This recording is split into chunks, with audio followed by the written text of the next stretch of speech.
Welcome to the show.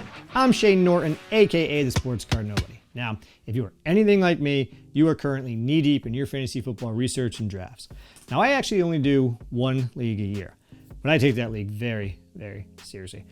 And first of all, whoever told you that I went out and got a custom championship belt made is a liar.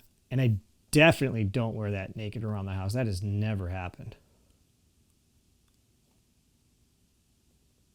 Now, best part about my league is not only if you win, you get the money, you get this. Say hello to the Gridiron Goblet. If you win, you get your name etched into history on this bad boy, and you get to keep it for the full year. I have had this for 4 of the last 5 years. Fantasy football is actually the reason I got back into the sports card hobby a couple years back. After winning not 1, not 2, but 3 straight championships, I came across this guy. 2018 Panini Score Todd Gurley Fantasy Stars card. I saw this and I thought to myself, how cool would it be to have a card representing the MVPs from all of the seasons that I won? So I went out, hopped on eBay, and I found this guy. David Johnson's Fantasy Stars card from the year prior. And as I started to look for these cards, I started to fall down a little bit of a rabbit hole. And I realized the hobby was a little bit different than I remembered from when I was a kid. And I also realized that these are garbage. I needed something better to represent my MVPs for my championships, and that's what this episode is all about. Today, we're going to talk about the 4 fantasy football MVPs plus a bonus for my teams and the cards that I chose to represent them in my Hall of Fame. I won my very first fantasy football championship once I understood the value of a dual threat running back. And in 2016, I was finally able to take home my first goblet because of David Johnson. That year, he led the league in yards from scrimmage, touchdowns, and coupled that with 80 receptions, which was monstrous in a PPR league. Johnson earned his way to my Fantasy Football Hall of Fame, and I chose to represent him with his 2015 Topps Inception rookie auto numbered 16 to 50. The eye appeal on these cards is hard to beat, and I was able to get this one off eBay for about $25. In 2017, I was able to successfully go back-to-back with the help of Todd Gurley. Like David Johnson before him, that year he led the league in yards from scrimmage, touchdowns. Most importantly, in the Fantasy Football Championships, Todd Gurley put up 58 points to seal the deal for me. Hailing from the same rookie class, I also got his 2015 Topps Inception rookie auto. His is numbered 23 to 25. Being a little bit more rare, his card cost me about $75. Going back-to-back was absolutely phenomenal, but in 2018, I had my eyes set on the first ever three-peat in my league's history. I was able to do so with the help of Christian McCaffrey. 2018 was his full-on breakout year, where he had just shy of 2,000 yards from scrimmage and a whopping 107 receptions. In 2016, Panini officially took over the NFL and NFLPA exclusive rights, which means Topps could no longer make their Inception line, which meant trying to keep my set complete was going to be a little difficult. Now, thankfully, Panini basically stole the idea, and I was able to get Christian McCaffrey represented in my Hall of Fame with his 2017 Panini Origins auto numbered 12 to 25. I actually have a fun story about the Christian McCaffrey card. I was on the hunt for it, and I actually was able to find one on eBay, unnumbered, for about $130. And that's pushing a little bit on my nobody budget.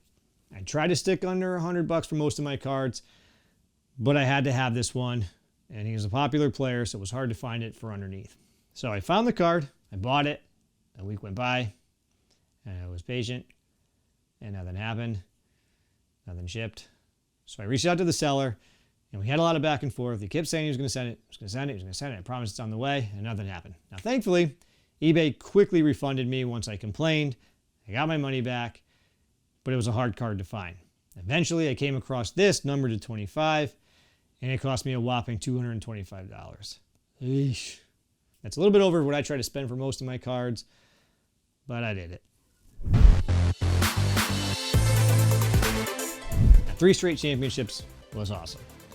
I had my eyes set on going 4 straight, and Christian McCaffrey's 2019 season was absolutely phenomenal, and he dragged me all the way back to the 4 straight finals.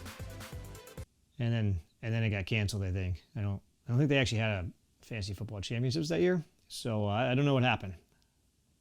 But then 2020 arrived, and for the first time, I actually named an MVP on my team that was not a running back.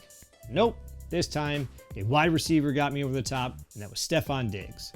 In his very first year in Buffalo, he was on absolute fire with Josh Allen, leading the league in yards and receptions, and had an absolutely phenomenal showing in the finals, scoring 55 points to get me over the top by just 1 point.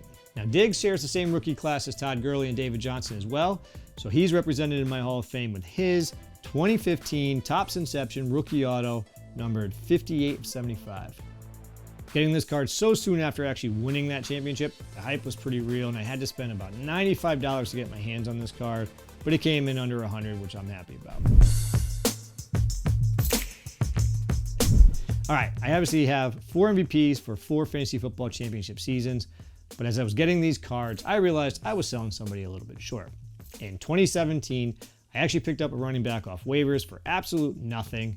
He was a big help to getting that second title, and his name was Alvin Kamara. The next year, I traded him off my team to get Christian McCaffrey, which led to a title, and then I was able to trade for him again last year, about mid-season, and as you all recall, he had 6 touchdowns on Christmas Day to kick off the fantasy football championships, and yes, after a 6 touchdown performance, I still needed a 55-point game from Diggs to win by 1 point. It was a wild ride. So obviously Alvin Kamara was important in 2 different championship runs. Even if he wasn't the guy, I still thought he should be represented in my Hall of Fame. So I went out and got his 2017 Panini Origins rookie auto unnumbered. And since it was unnumbered, I was able to get it a little bit cheaper, around $63. So there you have it. 5 absolutely stunning color splash rookie autos, combining my love of both fantasy football and the sports card hobby. So what about you? Are you nobody that also collects and plays fantasy football? If so, comment below and let me know what you're trying to do this year in fantasy and who you're collecting. For now, have a great night, and I'll see you soon.